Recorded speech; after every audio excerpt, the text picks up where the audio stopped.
एक बार शादी के बाद पहली बार मैके आई बेटी जब वापस ससुराल जाने लगी तो माँ बाप ने उसे बहुत से तोहफे तोवाइफ दिए, जिसमें बाप ने बेटी को एक अगरबत्ती का पैकेट भी दिया और उससे कहा कि बेटी तुम जब भी नमाज पढ़ो या दुआ करो तो इस अगरबत्ती को जरूर जला लेना। जैसे ही वो ससुराल पहुंची तो सास ने बहू के घर से आए तोहफों को हसद भरी निगाह से देखा और जब उसकी नजर अगरबत्ती के पैकेट पर पड़ी तो मन ही मन में हंसने लगी कि भला कौन सा बाप अपनी बेटी को तोहफे में अगरबत्ती का पैकेट देता है।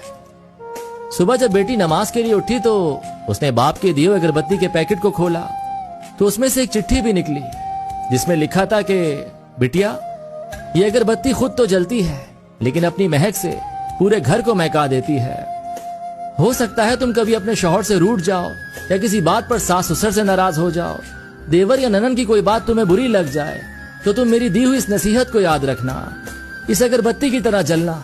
जैसे अगरबत्ती खुद जलकर अपनी महक से दूसरों को तरोताजा रखती है, उनको सुकून देती है, इसी तरह बेटी तुम भी सह जाना। अपने ससुराल को महका समझकर अपने अच्छे रवैये और खुश इखलाकी से उनके घर के सुकून की वजह बन जाना।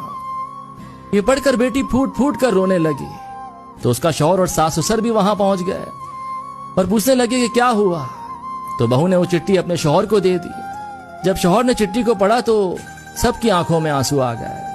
सास ने अपनी बहू को गले से लगा लिया और अपने बेटे से कहा कि इस चिट्ठी को फ्रेम करा लाओ, ये चिट्ठी किसी बाप का अपनी बेटी को दिया हुआ अनमोल तोहफा है।